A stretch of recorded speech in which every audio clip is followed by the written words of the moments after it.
নিরামিষ দিনে এমন আলুর দম সব সময়ের জন্য সেরা। নমস্কার, আমি মৌসুমী। সুস্বাদুতে আরও একবার আপনাদের সবাইকে স্বাগত। আজ শেয়ার করব মুখের স্বাদ বদল করা আলুর দমের রেসিপি। আলুর দমের জন্য এখানে আমি ছোট আলু নিয়েছি।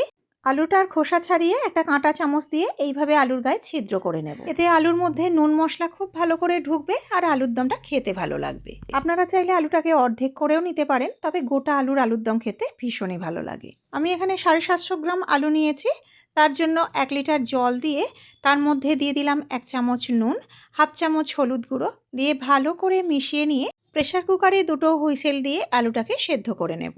আলুটা শক্তও থাকবে না, আবার একদম গলেও যাবে না, এমন করে আলুটাকে সেদ্ধ করতে হবে। আলুটা সেদ্ধ করতে দিয়ে একটা মশলার পেস্ট বানিয়ে নেব।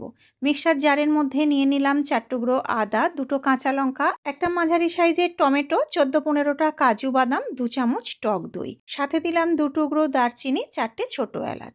সবটার একটা মিহি পেস্ট বানিয়ে নেব। মশলাটা বেটে নিয়ে একটা বাটির মধ্যে নিয়ে দিয়ে দিলাম চামচ হলুদ গুঁড়ো, হাফ চামচ লঙ্কা গুঁড়ো, 1 চামচ জিরে গুঁড়ো, 1 চামচ ধনে গুঁড়ো, 1 চামচ কাশ্মীরি রেড চিলি পাউডার, আলুর দমের পরিমাণ বুঝে স্বাদ মতো নুন আর 1 চামচ চিনি। সবটাকে খুব ভালো করে মিশিয়ে নেব। আগে এইভাবে মশলা তৈরি করে রেখে তারপর আলুর দমটা বানালে আলুর দমের স্বাদটা দুর্দান্ত আসবে। ব্যাস, মশলা একদম তৈরি। এরপর কড়া বসিয়ে তার মধ্যে 3 টেবিল চামচ সর্ষের তেল দিয়ে একটা তেজপাতা, একটা শুকনো লঙ্কা, 1 চামচ গোটা জিরে আর হাফ চামচ হিং দিয়ে সবটা থেকে খুব সুন্দর একটা গন্ধ এসে গেলে দিয়ে দিলাম তৈরি করে রাখা মশলার পেস্টটা। এরপর গ্যাসের ফ্লেমটা লো করে দিয়ে একদম তেল ছেড়ে আসা পর্যন্ত মশলাটাকে কষতে দিলাম। এদিকে আলুটাও খুব সুন্দর করে সেদ্ধ হয়ে গেছে, শক্তও থাকবে না, আবার একদম গলেও যাবে না।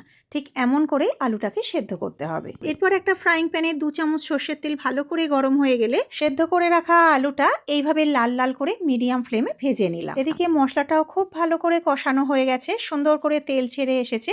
এরপর ভেজে নেওয়া আলুটা দিয়ে ভালো করে মশলার সঙ্গে কষিয়ে নেব।